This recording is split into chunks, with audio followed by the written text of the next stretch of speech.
Os Sete Olhos de Deus, Neville Goddard, palestra de 1959. Agora dê o seu like, se inscreva e compartilhe. Devemos prosseguir para níveis cada vez mais altos, pois esse é o propósito do professor. Eu gostaria de olhar hoje à noite para o que é a minha mente, o maior livro do mundo, a Bíblia, e mostrar-lhe uma seção com a qual você pode não estar familiarizado. Diz respeito aos 7 olhos de Deus, das visões de Zacarias.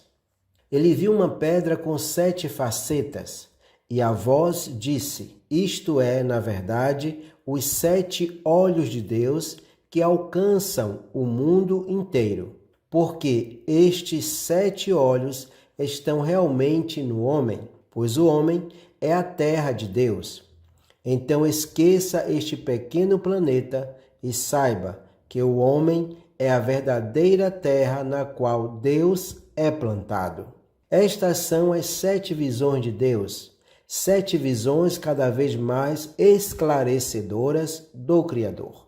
A Bíblia os nomeia, mas você deve procurar por eles. O primeiro aparece apenas uma vez na Bíblia em Isaías capítulo 14, Lúcifer, a estrela da manhã, e diz como ele está caído e reduzido ao chão. Este ser brilhante, todas as raças ensinaram que o homem caiu. Não é algo que pertence às crenças cristãs ou judaicas, mas todas as raças sustentaram este conceito. Então, o primeiro olho de Deus é Lúcifer, cortado no chão. O segundo é Moloque, o deus estranho que exige sacrifícios.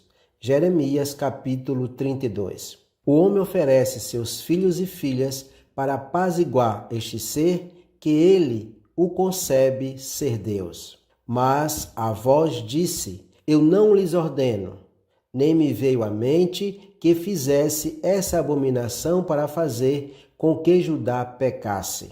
Esse olho está em todo homem que pensa que enfureceu a Deus e deve fazer sacrifícios para apaziguar a Deus. Todas as guerras do mundo são um apaziguamento. A Inquisição, com suas torturas, foi um apaziguamento para Deus. As cestas de vime em que os homens eram queimados vivos era um apaziguamento. Eles fizeram tudo para apaziguar a Deus, para que ele não ficasse com raiva. O terceiro olho é Elohim, os deuses, deuses acima e fora do homem, os elementos que ele adorava, as estrelas e os planetas que ele achava que podem regular sua vida e influenciar seu comportamento. Ele se vira para algo fora de si mesmo e ele falha e ele chora que ele é abandonado. O quarto é Shaddai, Todo-Poderoso. Nesse olho, o homem busca segurança e conforto. Estes são os governos, as poderosas máquinas políticas, os governantes em quem o homem confia, e tudo isso também o falha. E então ele se volta para o quinto olho de Panate, que significa cavar, uma vala ou capturar animais, cavar um buraco. Isso não significa os animais da floresta, não. É o homem que eu trago para minha pequena armadilha. Grande parte do mundo funciona assim hoje, em todos os lugares, em todas as empresas, especialmente nas grandes campanhas publicitárias. Essas pessoas governam como tiranos sobre nós. Todo jornal, toda revista, todo comercial de TV tem outro método de nos prender a comprar todas essas coisas, muitas coisas pelas quais nunca os pagamos antes de termos outros ainda. E então, o sexto olho é Jeová, Yud-Re, Vav-Re, o Eu Sou, o homem finalmente sai do processo de gritaria. Ele não tem que prender ninguém no mundo, mas apenas se firmar com ousadia. A persuasão interior ousada criará a condição de que eu sou convencido. Esse é Jeová, o sexto olho. O sétimo é Jesus, ou Jeová salva, ou resgate, onde o homem ousadamente se afirma, mas seu coração está dilacerado por aqueles que ainda dormem, e ele se sacrifica pelos outros e se doa por todo o vasto mundo, não como as igrejas ensinam, mas como o místico lhe diz. Você vai pegar qualquer um, não importa quem ele seja ou o que ele tenha feito, pois ele está apenas em um estado. Você não condena ninguém, mas você o tira do estado, e você faz isso identificando aquele que você salvaria com a ideia que ele quer incorporar. E na medida em que você for fiel à sua visão daquela pessoa, ele irá personificar seu ideal e tornar-se aquilo. Esse é o olho chamado Jesus, ou o sétimo olho. Há um oitavo olho, apenas implícito na Bíblia e é velado. No oitavo dia, eles circuncidam a criança e desvendam o órgão da criança. Há um olho no homem e Blake o nomeia. Ele diz, ele não veio. Ele se escondeu na floresta de Albion. Albion é o nome de Blake para o homem universal. Homem ou mulher.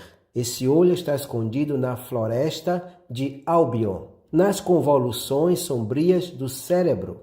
Lá este olho está se escondendo. Quando você finalmente começa a exercitar sua imaginação para outra pessoa e realmente se deleita com a alegria dos outros à medida que eles se tornam a personificação do que eles desejam. E você se deleita muito além do que você faria por si mesmo. Esse é o olho de Jesus, o que começa a ser a visão perfeita do sétimo olho de Deus. Então, algo se agita, e se agita exatamente como algo tentando sair de um ovo. É algo que tenta romper o Gólgota, e o Gólgota é o crânio, que é o significado da palavra, mas é sustentado por 5 unhas, os 5 sentidos. Os 5 sentidos confinam o homem a este mundo, e então ele se solta deste crânio quando o sétimo olho é esclarecido. O oitavo olho vê a realidade concreta pela primeira vez em sua vida e depois se vê claramente. Nunca culpa ninguém, pois com este oitavo olho ele vê o mundo perfeito. Isso é chamado de circuncisão ou o desvelar do órgão perfeito, que é a imaginação do homem. No oitavo dia, ele é circuncidado. Isso significa que o oitavo olho está aberto. Não se abre pelo processo do tempo, mas somente após o esclarecimento do sétimo olho de Jesus.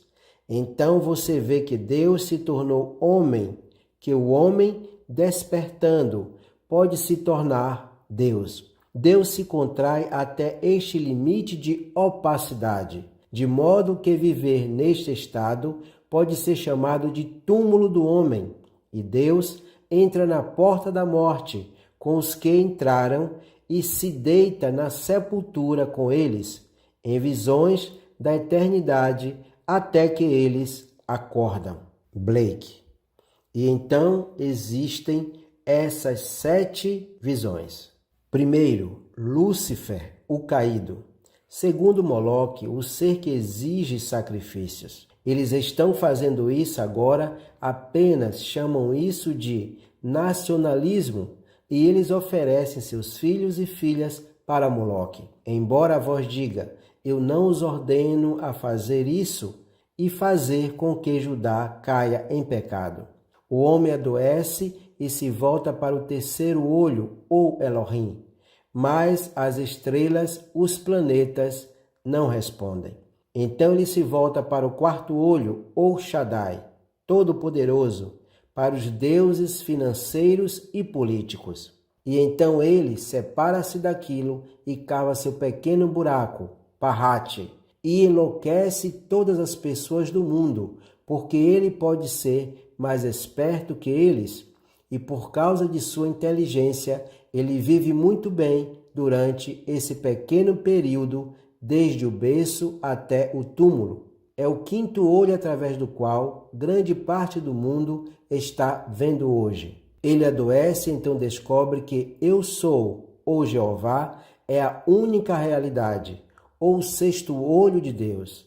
E eu construo meu mundo como eu quero, e quando adoeço, ofereço-me como um sacrifício para todos os outros e dou completamente de mim mesmo, pelo bem dos outros. E minha boa sorte então se torna a alegria de ouvir sua boa fortuna. Como está escrito em Jó 42, versículo 5.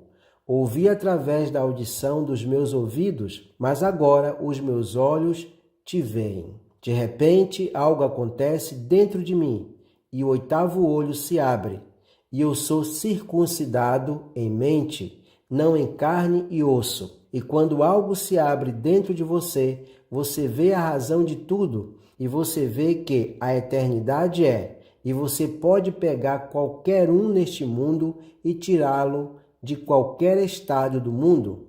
Esse é o oitavo olho de Deus. Eu quero compartilhar com você uma experiência. O verdadeiro método do conhecimento é através do experimento. Então, nós convidamos você a experimentar. A verdadeira faculdade do conhecimento é a faculdade de experimentar, pois quando você teve as experiências, não se importa mais se alguém sabe ou não. Isso não importa. Você sabe disso e sabe que sabe disso. Então eu gostaria de compartilhar isso com você, esta experiência. Para quando você começar a despertar, então você começará a se lembrar. Pois se Cristo é o centro, então eu posso dizer: retornem para mim a glória que era minha antes que o mundo existisse. Estou crucificado com Cristo, mas mesmo assim vivo. Mas não eu, mas Cristo vive em mim. E vive agora a vida pela fé do Filho de Deus, que me amou e se entregou por mim. O homem é Cristo, e ele era antes do mundo. Então, quando eu começo a despertar, eu só começo a lembrar. E quando isso acontece, o mundo não pode mais te ensinar nada.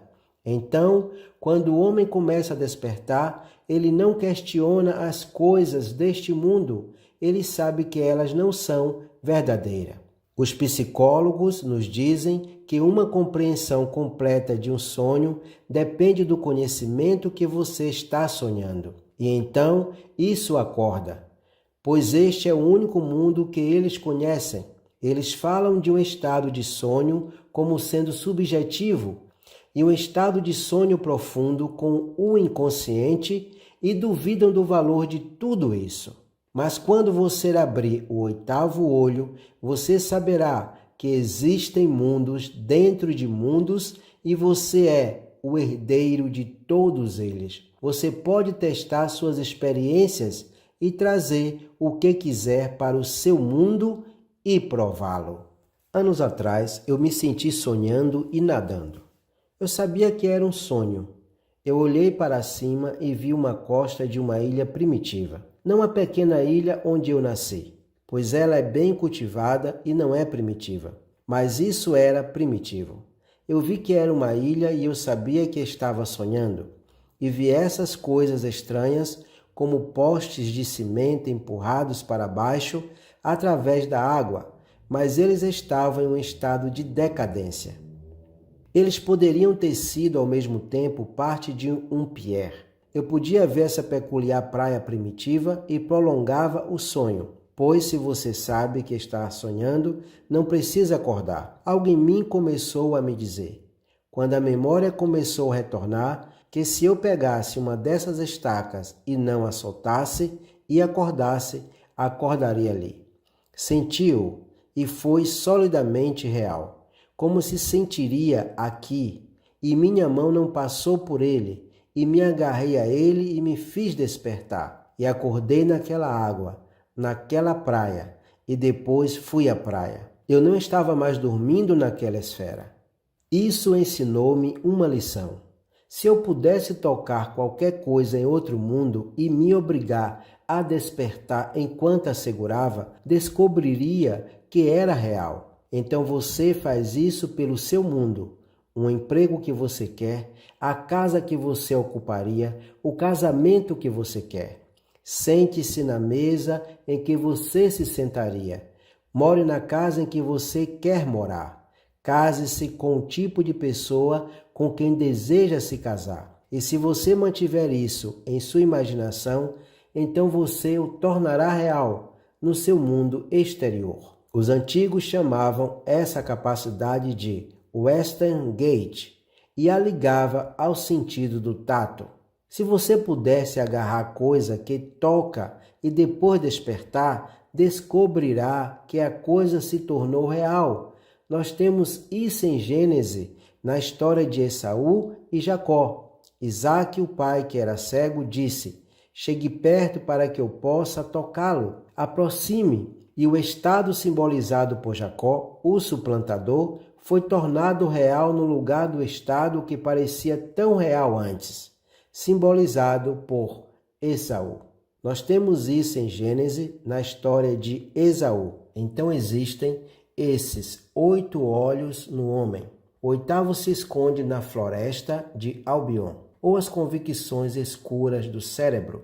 Respirar não vai trazer para fora, ou dietas ou exercícios de yoga não vão fazer isso. Ele só sairá quando você olhar através do 7º olho, que é a visão de Jesus. Você vê somente o bem do outro e se gloria nisso além do que é somente para você. Então você começará a ver através do 8º olho de Deus. Use o 7º olho conscientemente e tome cada pessoa independentemente de cor, raça ou credo e pergunte somente a ele: o que você quer? Pois nele não há grego, nem judeu, nem escravo, nem livre. Então você pega a todos, pois eles só caíam em um estado. E você colhe o pedido daquele indivíduo e se persuade de que ele é agora a encarnação do ideal que ele quer incorporar. E na medida em que você usa o 7º olho, o 8º sai da floresta de Albion. A abertura do 8º olho é, na verdade, a segunda vinda de Jesus, pois quando o 7º se torna perfeitamente claro, então o 8º se abrirá como se fosse liberado do sepulcro. Então você vê como Deus. Agora vamos para o silêncio.